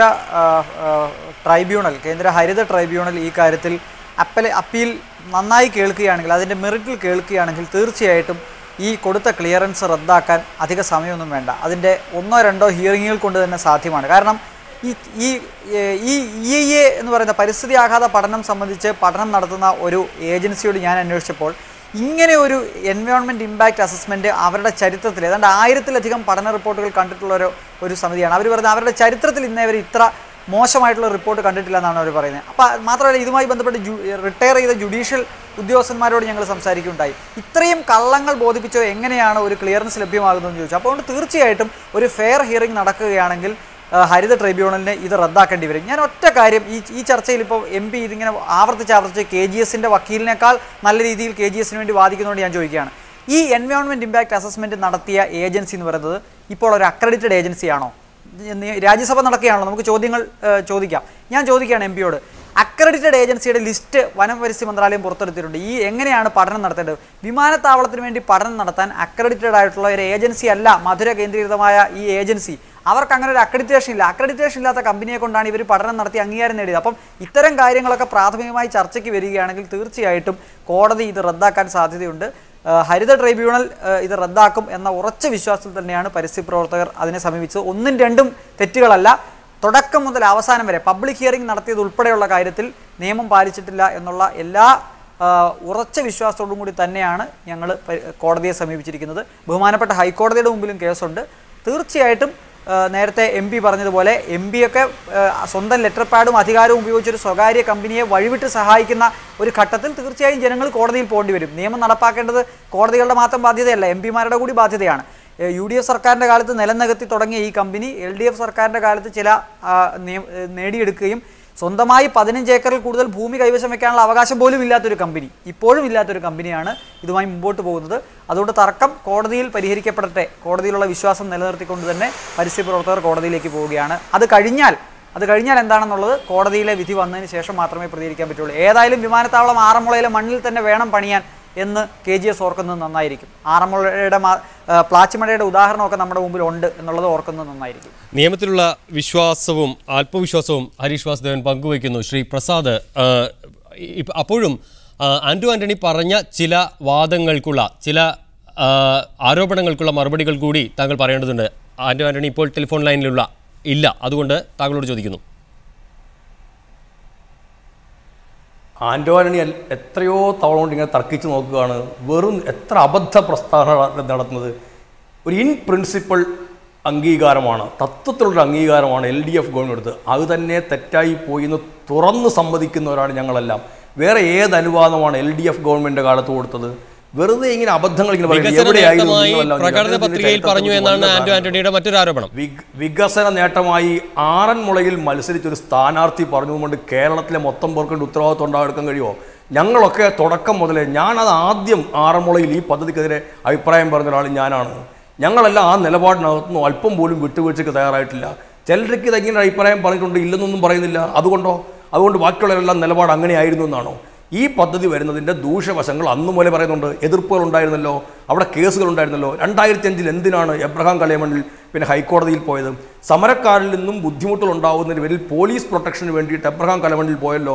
അപ്പോൾ ഈ സമരം അന്ന് നടക്കുന്നതിൻ്റെ ഏറ്റവും വലിയ തെളിവല്ലേ അങ്ങനെ ഹൈക്കോടതിയിൽ പോയതും ഈ കേസുണ്ടായതും? ആ കേസിനകത്താണ് ജസ്റ്റിസ് JB കോശയുടെ ഉത്തരവുണ്ടായതും. ഇതൊന്നും അറിയാൻ വയ്യാതെ LDFിൻ്റെ കാലത്തെല്ലാം ഇങ്ങനെ ചെയ്തിരിക്കുന്നുവെന്ന് അബദ്ധങ്ങൾ ഇങ്ങനെ ആവർത്തിച്ച് പറഞ്ഞുകൊണ്ടിരിക്കല്ലേ? അങ്ങനെയാണെങ്കിൽ ഇതാണ് ഏറ്റവും വലിയ വികസനത്തിൻ്റെ പരിപാടിയെങ്കിൽ എന്തിനാണ് രാഹുൽ ഗാന്ധി പറഞ്ഞത് വിമാനത്താവളങ്ങളല്ല നമുക്ക് വികസനത്തിന് ഏറ്റവും പ്രധാനപ്പെട്ട ആവശ്യം, സാധാരണക്കാരന് വേണ്ട മറ്റു കാര്യങ്ങളെക്കുറിച്ചാണ് ആലോചിക്കേണ്ടതെന്ന് രാഹുൽ ഗാന്ധി പറഞ്ഞില്ലേ? ആ രാഹുൽ ഗാന്ധിയെ തിരുത്താൻ അങ്ങനെയാണെങ്കിൽ ആന്റണി തയ്യാറാകുമോ? ഇതൊക്കെ പച്ചയായ സാമ്പത്തിക ഇടപാടുകളുടെ കച്ചവടത്തിൻ്റെ മാത്രം കാര്യങ്ങളാണ്. ഞാൻ ഒരു കാര്യം പറയട്ടെ. 2010 ജൂൺ 28 KGS കമ്പനിക്കാരൻ ഫോം 1 പരിസ്ഥിതി മന്ത്രാലയത്തിൻ്റെ അപേക്ഷ കൊടുത്തു. ഏത് അപേക്ഷയുടെയും ഏറ്റവും പ്രധാനപ്പെട്ട ഭാഗമാണ് ഫോം 1. ബേസിക്കായിട്ട് 10 ഇനങ്ങളിലായി 117 ചോദ്യങ്ങളുള്ള ഒരു ചോദ്യാവലിയായിരുന്നു ഈ ഫോം 1 ആ ഫോം 1 ആണ് ഇതിൻ്റെ ഏറ്റവും പ്രധാനപ്പെട്ടൊരു ഭാഗം. അതിൽ മുഴുവൻ തെറ്റാ പറഞ്ഞിരിക്കുന്നത്. ഈ ഭൂമിയുമായി ബന്ധപ്പെട്ട് നിലവിൽ ഏതെങ്കിലും ഉത്തരവുകളുണ്ടോ, ബാധകമാവുന്ന ഉത്തരവുകളുണ്ടോ എന്ന് ചോദിച്ചു. നിയമങ്ങളുണ്ടോ എന്ന് ചോദിച്ചു. ഒരു നിയമവും ബാധകമല്ല എന്ന് പറഞ്ഞു. ഈ പ്രദേശവുമായി ബന്ധപ്പെട്ട് ഏതെങ്കിലും കോടതി ഉത്തരവുകളുണ്ടോ എന്ന് ചോദിച്ചു. ഒന്നും ഇല്ല എന്ന് പറഞ്ഞു. ഇവിടെ വെറ്റ്ലാൻഡ് ഉണ്ടോ എന്ന് ചോദിച്ചു. ഇല്ല എന്ന് പറഞ്ഞു.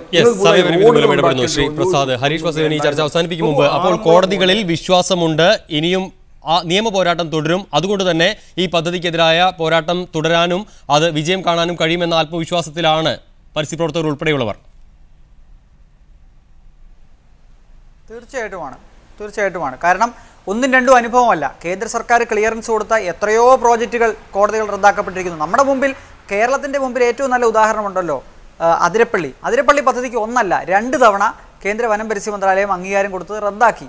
മൂന്നാമത് അംഗീകാരം കൊടുക്കാൻ കഴിയാത്ത അവസ്ഥയിലാണ് ഹൈക്കോടതി വിധി ചെന്നെത്തിച്ചിരിക്കുന്നത്. ആ പ്രോജക്റ്റ് നടപ്പാക്കിയില്ലല്ലോ.